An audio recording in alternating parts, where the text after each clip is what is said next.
John, Mr. Crowley, how do I even introduce you? I mean, do I start with friend? Yeah. Do I say mentor? Do I say advocate? And I think they're all accurate. You carry a torch and you cover a lot of bases and you wear a lot of different hats. And so I'm really just happy that you came here today and get an opportunity to sit down with you and talk and cover a lot of awesome content, you know, at least as far as we're concerned. We're out on the golf course. We talk about this stuff. So now we're doing it a little bit more formally, but it's like one of our Sundays when we're out there whacking away and getting frustrated, minus the frustration. Well, I'm honored and grateful that you invited me for this discussion. Fantastic, fantastic. I think as a starting point, let's kind of let the audience know, where do we cross paths? How did this whole friendship begin? And it's a great story because it happened about 20 years ago today, and it was as a result of that painting right there that your wife, who's a phenomenal artist in her own right, and I got a couple of those paintings as well, beautiful work. But as a result of that painting, I recall her saying, we're gonna come over and I'm gonna bring my husband, you'll like him. And you know, he's an attorney as well. And I'm like, okay, well, this will be fun. And here you come down the walkway. I'm like, this guy looks like Warren Beatty. Who is this movie star coming to my house, right? And I'm like, yeah. Anyhow, so from that moment, it was like, okay, this guy's got a little different thing going on. Like there was just wisdom in the way that you spoke and the way that you kind of, your mannerisms. And when that painting went up, I remember you kind of jarringly kind of grabbed my attention. You know, what do you see there? And I'm like, oh my gosh, like, I'm not that sophisticated. Oh. I see a nice painting that my wife wanted, and I didn't know if I should pretend to say something. I'm like, this guy'll know. I can't just, I don't know, what is, so, what are you doing? Time is ticking. Oh, what have you done today?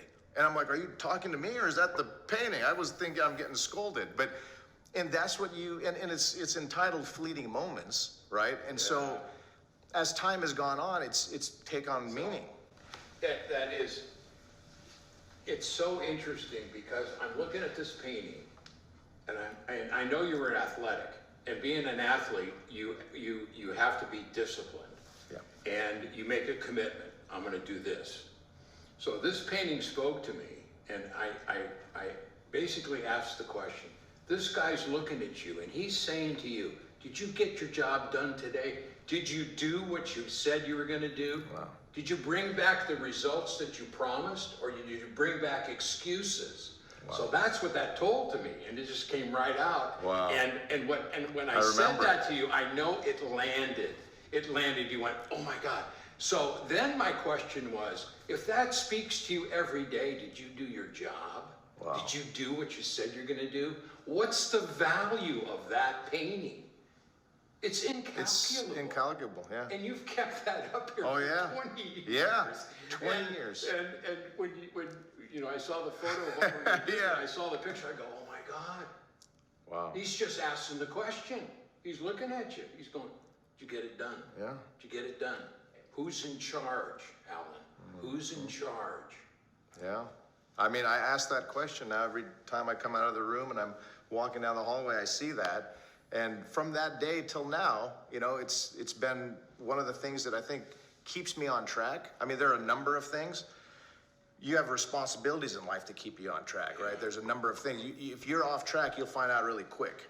And so, yeah, so it doesn't take that much motivation, but to really excel does take motivation, right? To get to a beyond mediocrity.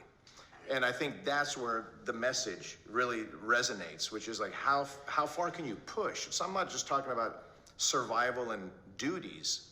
Duties and obligation are great, but how far do they stretch? I mean, is it just your own, your families, or does this stretch beyond to the rest of the community and then beyond? And I think the real heroes in our world think in those terms, right?